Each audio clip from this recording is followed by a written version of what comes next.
And anytime you want to think about criminal shambolic performance, please don't forget how Manchester United showed up and played against Manchester City. And does anyone have any idea or a good reason as to why Kobbie Mainoo was nowhere near among the starting 11? This is not Sunderland, this is not Leeds, this is not Burnley. We are talking about Manchester United playing against Manchester City. That's Manchester Derby. And don't tell us because they already have enough starting 11 in the team. No, because at the moment there is no starting 11 in this Manchester United team, unless they'll be getting 2 Leny Yoro into the team, 2 Amad, 3 Kobbie Mainoo, and 2 Bryan Mbeumo.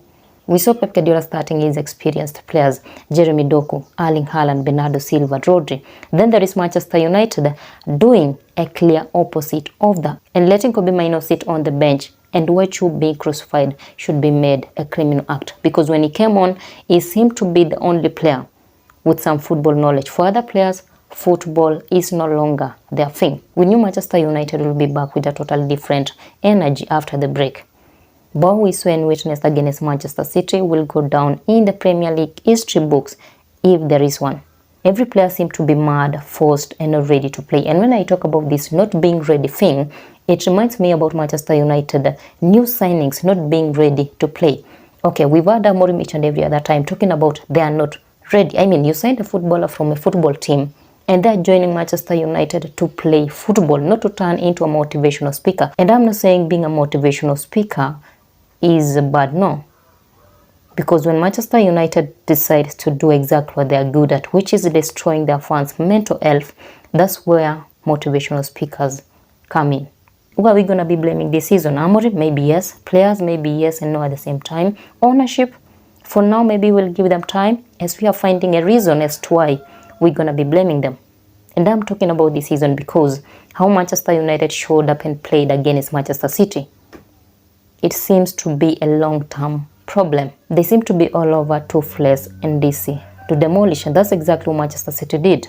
And does anyone have any idea which style did Manchester United played? They go with the flow or something around there? I know this sounds unfair, but they really deserved that defeat, because give us a reason as to why Manchester United are still so much all over the place, even after doing some good signing in the summer. Again, it is very clear they cannot even feed their striker. I can sit here and say there are 7 reasons as to why Manchester United are struggling, but I'll never blame Sesko. What was the need of signing a new goalkeeper into the team and letting Wechu being destroyed and demolished by Manchester City in the name of not being ready? We saw Donnarumma starting for Manchester City and he played so well as if he has been there forever. What I can say at the moment is, thank you Manchester United for letting Kosovo. Is it Kosovo or Kosanov? I'm talking about this Manchester City young defender. He is one of the players that made Manchester United look like shit. Is free for free thing this complicated, or Manchester United are exaggerating? Of course Manchester United are exaggerating. Not exaggerating, but the wrong players are being used in the wrong system. A good example, Bruno Fernandes, another player who also disappeared against Manchester City. And the only time we saw him is when he let Phil Foden escape and he ended up scoring a goal.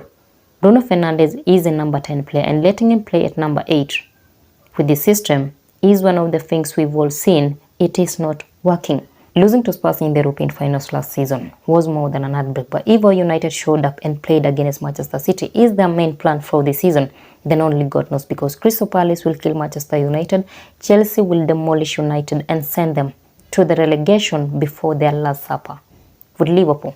Let me know your thoughts at the comment section down below, and if you haven't subscribed to our channel, what are you doing with your life? Go subscribe. We'll see you on our next one. Till then, stay safe.